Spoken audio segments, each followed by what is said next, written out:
Makam Ki Ageng Kebo Kenongo terletak di Jembungan Pengging, Bayudono, Boyolali. Ki Ageng Kebo Kenongo merupakan sosok figur yang memiliki peranan di masyarakat Pengging pada era Kerajaan Demak Bintoro.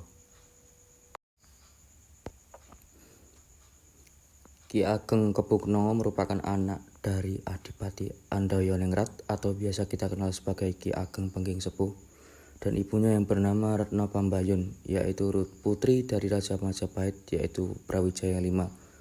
Ki Ageng Kebo Kenongo, beliau adalah putra kedua dari 3 bersaudara dari ayahnya Adipati Andayoningrat. Putra yang pertama yakni Ki Ageng Kanigiro, yang kedua Ki Kebo Kenongo, dan putra yang terakhir bernama Ki Kebo Amiluhur. Ketika kita masuk ke makam dari Ki Kebo Kenongo, terlihat ada sebuah pintu. Nah, di depan pintu adalah sebuah tiang yang sengaja dibangun pendek. Itu artinya kita harus menjaga etika sopan santun kita. Kita harus rendah diri, kita harus merunduk. Dari luar sisi pintu makam dari Ki Kebo Kenongo terdapat ada beberapa makam, yakni makam dari para pengikut dari Kebo Kenongo, penderek dari Kebo Kenongo. Dari struktur makamnya, ini batu yang sudah sangat lama. Lihat dari sisi bangunan maupun dari sisi arsitektur telah terjadi renovasi yang dilakukan pada tanggal 4 Agustus tahun 1989. Itu diyakini dari sumber kami wawancara dengan juru kunci makam. Di beberapa sumber, Pengging merupakan antitesis bahwa kekuasaan kerajaan Jawa itu selalu berpusat di satu pusat kekuasaan, yang artinya semua wilayah yang dikuasai itu tunduk pada satu kekuasaan, baik itu hukum maupun pandangan kehidupan, dan Pengging menjadi pengecualian itu. Pertemuan antara Ki Kebo Kenongo dan Syekh Siti Jenar juga mempengaruhi pemahaman Kebo Kenongo dalam memahami Islam, dan pemahaman mengenai kekuasaan politik ini merupakan tesis lain, yaitu sebuah komunitas yang kuat yang mempunyai kekuasaan yang tidak harus digambarkan dengan sebuah keraton, yaitu Pengging. Berbicara tentang Pengging, kita berbicara tentang masyarakat yang heterogen, di mana seorang bangsawan berperilaku sama seperti kaulo atau rakyat.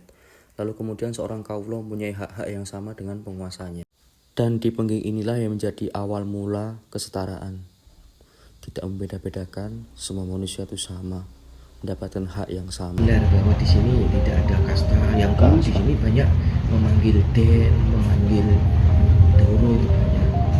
Tapi sekarang ya kita sama.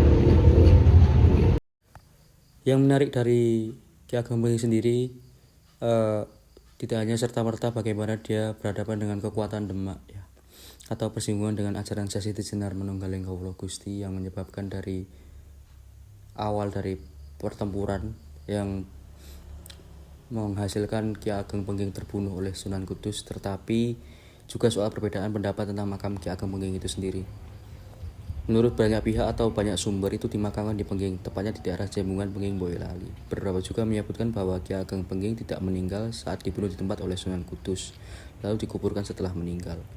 Beberapa sumber mengatakan bahwa Ki Ageng Pengging dibawa ke Butuh atau dibawa ke teman bergurunya ke Siti Jenar yang sekarang dikenal dengan Kota Sragen, dan dimakamkan di sana. Tetapi hari ini kita masih mendapati bahwa di Pengging hari ini tidak jauh dari makam ayahanda dari Kebo Kenongo sendiri, Andayoningrat, ada pemakaman Ki Ageng Kebo Kenongo di Pengging. Dan itu pripun itu, Pak?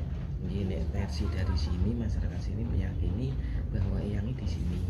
Di sini. Dengan bukti Eyang Kebo Kenongo itu gelarnya Ki Ageng Pengging, dan kota Pengging adanya cuma di sini, nggak ada yang lain selain kecuali di sini. Jadi kita meyakini masyarakat sini bahwa Eyang itu makamnya di sini, dan Pengging hanya satu-satunya juga di sini. Terlepas benar atau tidaknya yang di sana saya nggak komentar.